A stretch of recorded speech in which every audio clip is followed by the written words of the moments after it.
నమస్తే పిల్లలు. మనం ఈరోజు దెబ్బకు 7 మంది అనే కథ చెప్పుకుందాం. ఒక ఊర్లో ఒక పిల్లగాడు ఉండేవాడు. ఆ పిల్లవాడు పెద్ద సోమరిపోతు. ఎప్పుడు ఏ పని చేయకుండా గప్పాలు కొట్టుకుంటూ ఊరంతా తిరిగేవాడు. ఒకరోజు వాడింట్లో కూర్చొని వాళ్ళమ్మ చేసిన నేతి లడ్డూలు తింటూ ఉన్నాడు. ఆ కమ్మని వాసనకు ఎక్కడెక్కడి నుండో ఈగలు వచ్చి వాలుతున్నాయి.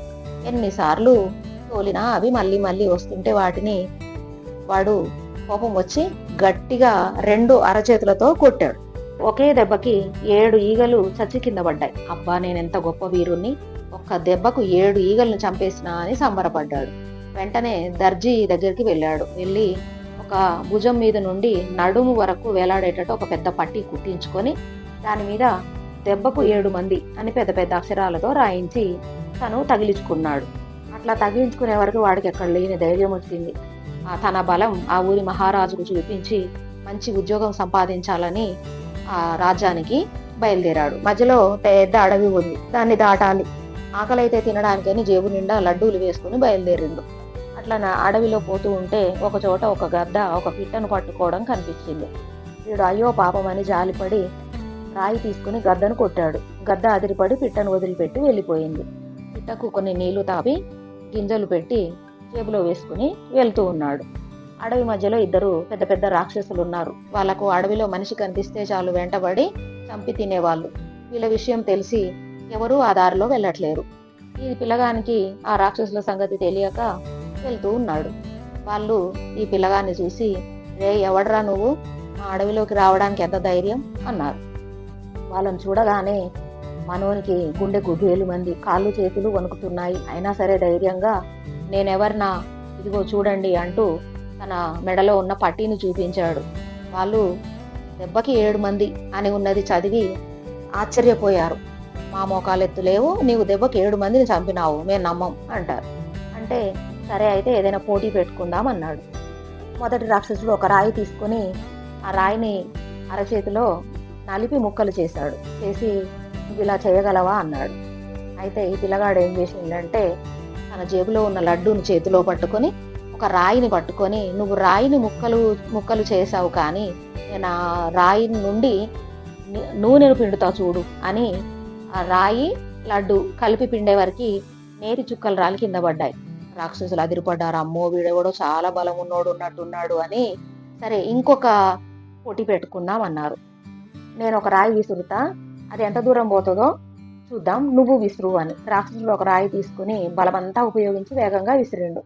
అది ఎక్కడో దూరంగా వెళ్ళి కింద పడిపోయింది. అయితే వీడు ఆలోచిస్తున్నాడు, రాక్షసుని కన్నా దూరం ఎలా విసరాలి అని. జేబులో ఉన్న పిట్ట గుర్తుకు వచ్చింది. వెంటనే రాక్షసులకు కనిపించకుండా ఆ పిట్టను చేతిలో పట్టుకొని వాళ్ళతో అన్నాడు, దూరం ఎవరైనా విసురుతారు, నేను చూడు కనీసం చిన్న చప్పుడు కూడా లేకుండా దూరంగా విసురుతా అంటూ పిట్టను విసిరిండు. అది సర్రున ఆగకుండా ఎగిరిపోయింది. అది చూసి రాక్షసులు అదిరిపడి, అబ్బో, వీడెవడో నిజంగానే మనకన్నా బలవంతునిలాగున్నాడు అని, నువ్వు మాకన్నా బలవంతునివి, నువ్వు ఈ రోజు రాత్రికి మేము ఇచ్చే విందు తీసుకుని మా ఇంట్లో పడుకో అని అన్నారు.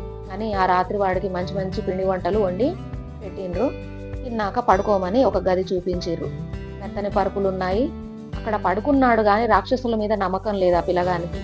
కాసేపు అయ్యాక అడుగు వేసుకుంటూ చప్పుడు చేయకుండా రాక్షసులు ఉన్న గది దగ్గరికి వచ్చాడు. అప్పుడే ఒక రాక్షసుడు ఇంకొక రాక్షసునితో అంటున్నాడు, ఒరే, ఇంతవరకు వీడు తప్ప మనల్ని ఎదిరించి నిలబడ్డ వీరుడు ఎవరు లేరు. వీడిని వదిలిపెట్టినామంటే ఈ విషయం అందరికీ తెలిసి తర్వాత మనకెవరూ భయపడరు. కాబట్టి ఈ రాత్రే వీడిని పండుకున్న వాడిని పండుకున్నట్టే చంపేద్దాం అని అనుకుని వెళ్ళారు.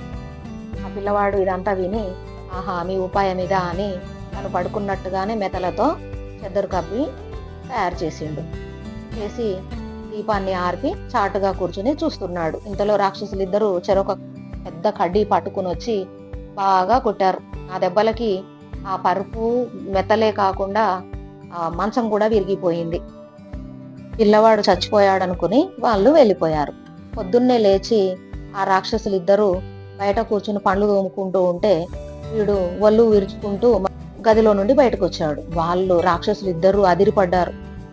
రాత్రి నీకు నిద్ర పట్టిందా అని అడిగితే బానే పట్టింది, కానీ అర్ధరాత్రి ఎలుకలు మీద తిరుగుతూ తోకలతో కొట్టినట్టు అల్లరి చేసినాయి అని. వామ్మో, వీడు మామూలోడు కాదు, ఇనుప కడ్డీల దెబ్బలు వీడికి ఎలుకతో ఒక దెబ్బల్లాగా కనిపించాయా, వీన్ని మనం చంపాలనుకున్న విషయం కానీ తెలిసిందంటే మనల్ని చంపేస్తాడు ముందు అని పిలుస్తుంటే ఆగకుండా పరిగెత్తుకుంటూ పారిపోయారు.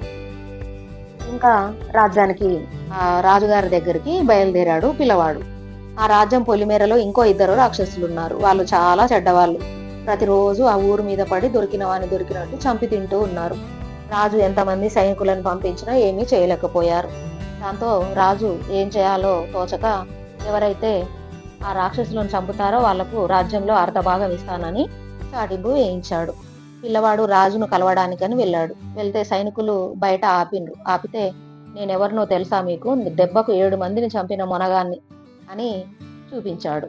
వాళ్ళు భయపడి రాజు దగ్గరికి తీసుకొని పోయారు. ఓ రాజా, నేను ఆ రాక్షసులను చంపి వస్తాను, మరి మీరు మీ మాట నిలబెట్టుకుంటారా అని అడిగాడు. అంటే దానికి రాజు సరే అన్నాడు. ఆ విధంగా వాడు ఊరు బయట రాక్షసులను వెతుక్కుంటూ వెళ్ళాడు. ఊరి బయట పెద్ద మర్రి చెట్టు ఉంది. ఆ మర్రి చెట్టు కింద గురకలు పెడుతూ పడుకొని ఉన్నారు రాక్షసులు. వాళ్ళను ఎలా చంపాలబ్బా అని ఆలోచించి కొన్ని రాళ్లను తీసుకుని ఆ చెట్టు పైకి ఎక్కాడు. వాళ్ళకు కనిపించకుండా కొమ్మల చాటును దాక్కున్నాడు. కొమ్మల చాటు నుండి ఒక రాయి తీసుకుని గట్టిగా ఒక రాక్షసుడి ముఖం మీదికి కొట్టాడు. వాడు దిగ్గున లేచి అటు ఇటు చూశాడు. చూసి పక్కవాడిని లేపి ఎందుకు నన్ను కొట్టావు అని అడిగాడు. అంటే నేను కొట్టలేదు అని అంటే, సరే ఇంకొకసారి కొడితే మాత్రం ఊరుకోను అని చెప్పి మళ్ళీ పడుకున్నాడు. ఈసారి మళ్ళీ ఇంకొక రాయి తీసుకొని గట్టిగా కొట్టాడు పిల్లగాడు. అప్పుడు రాక్షసుడు లేచి, ఏరా నన్ను కొట్టి నువ్వు మంచిగా పడుకున్నావా అని చెప్పి వాడిని 4 వేశాడు. వేసేవరికి ఇంకో రాక్షసుడు ఊరుకుంటాడా, నీకే వస్తుందా కొట్టడం, నేను కూడా కొడతాను ఉండు అని చెప్పి వాడిని బాగా కొట్టాడు. ఇద్దరు అలాగే బాగా కొట్టుకుని రచ్చిపోయారు ఇద్దరు.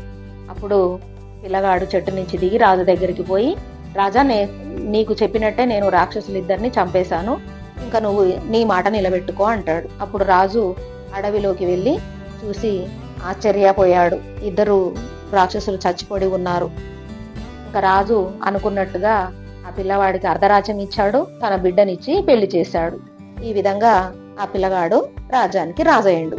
కథ ఎలా ఉంది మరి, నచ్చిందా? నచ్చితే లైక్ చేయండి, షేర్ చేయండి, సబ్స్క్రైబ్ చేసుకోండి. Thank you for watching.